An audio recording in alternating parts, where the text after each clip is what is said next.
এই যে আমরা এখানে কিছু সরকারি চাল জব্দ করা হয়েছে, জব্দ করার পরে আমরা আসার পরে আমরা এই যে স্মার্ট বাজার ডেলি শপ একটা কার্ড পাইছি। এই কার্ডটা আসলে সরকারের কোনো অনুমোদনও নাই, কিছু নাই।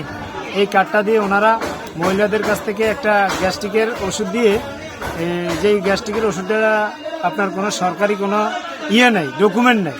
12 টাকার ওষুধ 60 টাকা নিছে, আর এই কার্ডটা দিছে।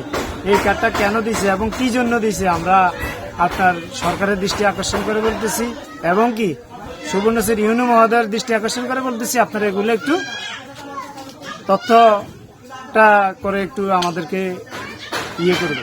উনি আমাদেরকে সাধারণ জনগণ বলতেছে যে 1 নং চরজব্বর ইউনিয়নের 9 নং ওয়ার্ডের জামাতের সভাপতি সামার ডাক্তার, ওনার বাড়িতে প্রচুর পরিমাণ খাদ্য অধিদপ্তরের চাউল আছে।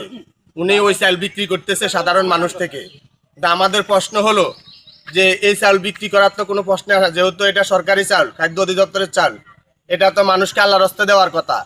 তাহলে ওনারা কেন মানুষের এই আল্লাহর রাস্তা দেওয়ার চাল, মানুষ গরিব দুঃখী অসহায় মানুষের চাল ওনারা বিক্রি করতেছে?